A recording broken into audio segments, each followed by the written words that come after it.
Hello everyone, मेरा नाम doctor Dinesh Kundu है। मैं प्रोस्थोडोंटिस्ट और इम्प्लांटोलॉजिस्ट हूँ और doctor Sachin Mittal advance dentistry पे प्रैक्टिस करता हूँ। आज हम इस वीडियो में जानेंगे कि डॉक्टर क्या क्या इंस्ट्रक्शन देता है पेशेंट को आफ्टर डेंचर डिलीवरी। तो जो पहली इंस्ट्रक्शन होती है कि डेंचर को कैसे इंसर्ट किया जाता है और कैसे निकाला जाता है। Mainly after the denture delivery patient को जो प्रॉब्लम आती है वो नीचे वाले जबड़े में आती है। जनरली क्या होता है कि पेशेंट निकालना चढ़ाना ऊपर वाले जबड़े में अच्छे से सीख लेता है, बट नीचे वाले जबड़े में क्या होता है कि वो टंग से प्रेशराइज करता है बार बार निकालने के लिए, जो कि एक नॉर्मल चीज़ नहीं है। अगर बार बार पेशेंट अगर टंग से ऐसे ही करता रहेगा तो नीचे वाला जबड़ा लूज होने के बहुत ही ज़्यादा चांसेस बढ़ जाते हैं। जो हमारी नेक्स्ट इंस्ट्रक्शन है वो होती है हमारी डेंचर अपीयरेंस की। मेनली पेशेंट दो तीन चीज़ों की कंप्लेन करता है आफ्टर द डेंचर डिलीवरी। जो पहली कंप्लेन होती है वो होती है कि मेरे को जो डेंचर है वो थोड़ा बल्की लग रहा है, मीन्स थोड़ा सा थिक लग रहा है मुझे। दूसरी जो कंप्लेन करता है पेशेंट करता है कि मेरे को जो अपर लिप है मेरे जो ये थोड़े मेरे को बाहर को लग रहे हैं। और जो तीसरी कंप्लेन करता है कि मेरे को थोड़ा अजीब सा महसूस हो रहा है। ये जो दो तीन जो कंप्लेंट्स है डेंचर के बारे में, ये बिल्कुल नॉर्मल है। इनिशियली ये आपको डेंचर थोड़ा अजीब लग सकता है, थोड़ा बल्कि भी लग सकता है, बट जैसे जैसे आप यूज़ करते रहते हो और विद इन 2 to 3 वीक्स आपको ये सब चीज़ें नॉर्मल लगने लग जाती है। मतलब कि जो आपकी मेन प्रॉब्लम थी वो सबसाइड हो जाती है। जो नेक्स्ट इंस्ट्रक्शन दी जाती है वो दी जाती है स्पीच के बारे में। बहुत से पेशेंट ऐसे होते हैं जिनको प्रोनंसिएशन में दिक्कत होती है डेंचर डिलीवरी के बाद, और मेनली जो प्रोनंसिएशन में दिक्कत जो होती है वो होती है हमारे एस साउंड में। मतलब कि जो सै से जो शब्द स्टार्ट हो रहे हैं उनमें मेनली प्रॉब्लम देखी जाती है।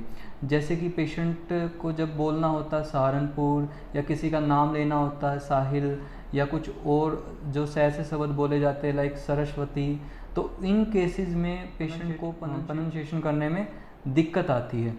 तो उन पेशेंट को एडवाइस किया जाता है कि आप मान लो आपका जो नॉर्मल रूटीन है, लाइक आप कोई मैगजीन पढ़ते हो या फिर कोई न्यूज़पेपर पढ़ते हो या फिर कोई रिलीजियस बुक पढ़ते हो, तो उनको जब पढ़ते हो तो वो आपको थोड़ा लाउडली स्पीक करना है, ताकि ये हमारी प्रॉब्लम 2 से 3 हफ्तों में ठीक हो जाए। जो अगली इंस्ट्रक्शन दी जाती है वो हमारी दी जाती है मैस्टिकेशन के बारे में। मतलब कि आपको कैसे खाना खाना है। इनिशियली हम पेशेंट को सॉफ्ट डाइट ही एडवाइस करते हैं। सॉफ्ट डाइट का मतलब है कि सबसे पहले आपको फ्रूट से स्टार्ट करना होता है। सपोज़ कि आपको कोई एक सबसे पहले केले से स्टार्ट करना है, फिर आपको एप्पल खाना है या फिर और कोई फ्रूट खाना है, फिर धीरे धीरे हम अपनी रोटी सब्जी पे आते हैं। रोटी में भी सबसे पहले हम आधी रोटी खाते हैं, फिर एक रोटी, और फिर जैसे आपका जो नॉर्मल रूटीन है उस तरीके से खाते हैं। मतलब हमें एक एग्रेसिवली एकदम सारी चीज़ें स्टार्ट नहीं करनी है। दूसरा जो चीज़ें हमें अवॉइड करने लायक है वो है हमें स्टिकी फूड को अवॉइड करना है, या कोई हार्ड फूड हार्ड स्टफ़ है उसको हमें अवॉइड करना है।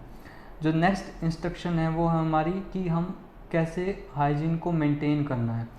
Generally after the denture delivery हम पेशेंट को 2 टूथब्रश एडवाइस करते हैं, एक आपके डेंचर के लिए और दूसरे आपके गम को क्लीन करने के लिए। जो टूथब्रश होना चाहिए वो अल्ट्रा सॉफ्ट ही होना चाहिए, मीन्स हार्ड ब्रिसल ना हो, क्योंकि बिकॉज गम्स पे अगर आप यूज़ करोगे तो वहाँ पे इम्पिंज होके आपको गम इंजरी होने के चांसेस बन जाते हैं। दूसरा, जब आप टूथब्रश से डेंचर को साफ़ कर रहे हो तो टूथपेस्ट बिल्कुल भी यूज़ नहीं करना है। कुछ सॉल्यूशन आते हैं या कई टैबलेट्स आती हैं जो कि डेंचर क्लीनिंग के लिए यूज़ करते हैं। फिर अगला जो इंस्ट्रक्शन ये है कि डेंचर को कैसे स्टोर किया जाए। मीन्स आपको जनरली यही एडवाइस किया जाता है कि आपको दिन में डेंचर को पहनना है और रात को अवॉइड करना है, और सोने से पहले आपको डेंचर को साफ़ करना होता है और पानी में रखना होता है, और मेनली एयर टाइट कंटेनर हम यूज़ करते हैं या फिर एडवाइस करते हैं। पेशेंट मेनली डॉक्टर से ये पूछते हैं कि क्या हमें नाइट में भी डेंचर को पहनना है। हम डॉक्टर जनरली एडवाइस करता है कि नाइट में हमें डेंचर को नहीं पहनना है, बिकॉज़ हमें जो गम्स है उनको भी रेस्ट देना होता है। जनरली अगर आप 24 आवर्स डेंचर को पहनोगे जनरली क्या होगा कि डेंचर जो है गम पे प्रेशराइज करेगा गम्स को, और फिर उससे क्या होगा कि बोन लॉस होने के बहुत ही ज़्यादा चांसेस बढ़ जाते हैं, और कुछ ही मंथ्स में आपको जबड़ा ढीला भी लगने लग जाता है।